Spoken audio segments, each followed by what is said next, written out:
Hi, my name is Scott Adamson, and this is my dog Ellie, and we live together in a self-converted Sprinter van. A lot of people ask me why I chose this lifestyle, and I mean, it's a pretty loaded question, but I think what it all boils down to is the freedom that it provides me. I was kind of living the more traditional, go to college, graduate college, get a job, get a house, get married, have kids.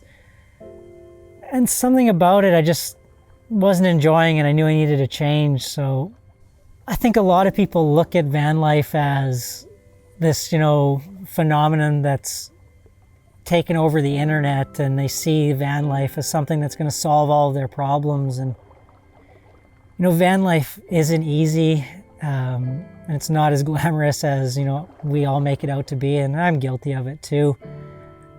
But the van is really a tool that allows me to do the things that I do enjoy. So the van doesn't bring me the happiness, but it's all the things that I get to do because of the van. And that's, visiting family and friends that I don't get to often see. It's, snowboarding, all winter. It's surfing on the West Coast throughout the winter. It's just visiting all the national parks. It's just, I don't think without the van, I would be able to do all the things that I'm currently able to do. And anyone that knows me really well knows that I really struggle to make plans. It's almost something that gives me a bit of anxiety when I have to make plans and commit to something. I don't know what it is about it, but having the van just really gives me the flexibility.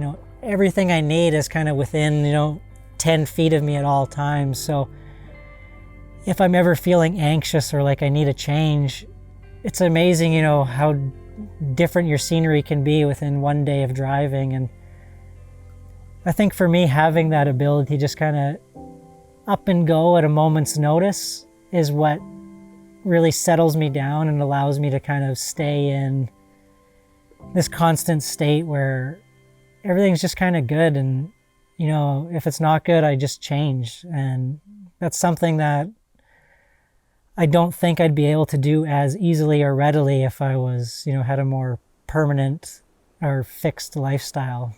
So when I decided to build out the van, it wasn't a quick decision for me. It started with me telling a few family and friends. And then, the more and more people I told, the more it started to seem like, this is something I think I'm really going to enjoy.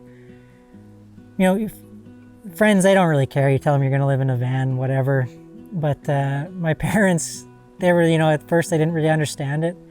Van life wasn't quite what it is now. There wasn't as much on the internet about it. They didn't really know what that meant. And I didn't really know what it meant, so it was hard for me to even explain it. I just knew that this was going to be something that was going to allow me to do more things that were going to make me happy. And at the end of the day, I think that's all my parents really cared about.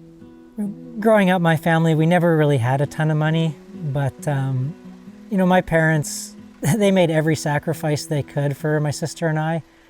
We grew up with everything we ever wanted and ever needed. We had a cottage with boats, and we had snowmobiles and dirt bikes, and we went on family ski trips and played every sport possible that we wanted. And it wasn't until I got older that I really understood, just how much my parents, sacrificed so me and my sister could, have every opportunity available to us to, live a life that made us happy and be successful. And I think for a long time I was kind of wasting that opportunity.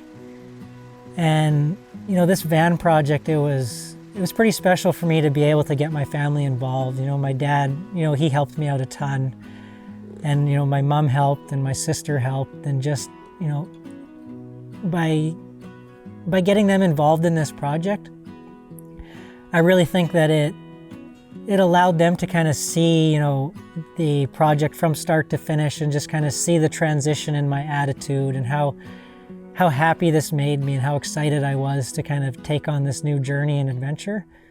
And I think that really sort of helped them understand why I wanted to do this. Living in a van, the way that they'd pictured it in their heads slowly started to transform into more of this adventurous lifestyle that allowed me to do these things that ultimately made me happy. And at the end of the day, I think that's what my parents finally realized, is that, you know, this is what is going to make him happy. And if this is what it is, you know, we're going to do everything we can to support it.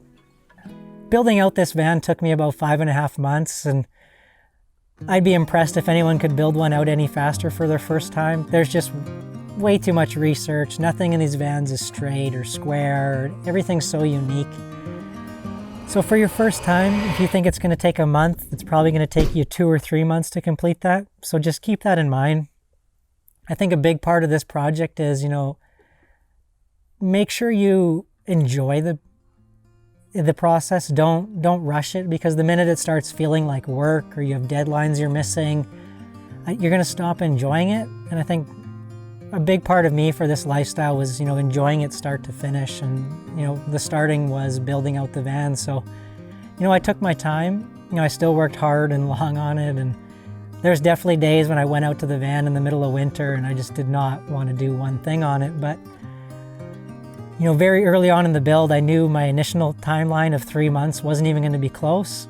And I never made another one after that. I just kind of made sure I enjoyed it. And each day I just kind of picked away at it. And I see a lot of people that rush themselves near the end. And I think that's one of the biggest things that causes people some aggravation and frustration. So just take your time, because you want to enjoy this whole project. When I designed this van, you know, one of the things I really was kind of the focus for me is I needed to make sure I had, you know, a place to comfortably work on the road, because for me, being able to work on the road was a big part of being able to sustain this lifestyle. So when you see my van, I've devoted a, you know, pretty big area to my work desk and station, and that kind of that allows me, you know, to comfortably set up and work. And I don't feel like I'm, you know, cramped working in a car. It's very comfortable. I can spread out and work efficiently. So for me, that was a huge thing.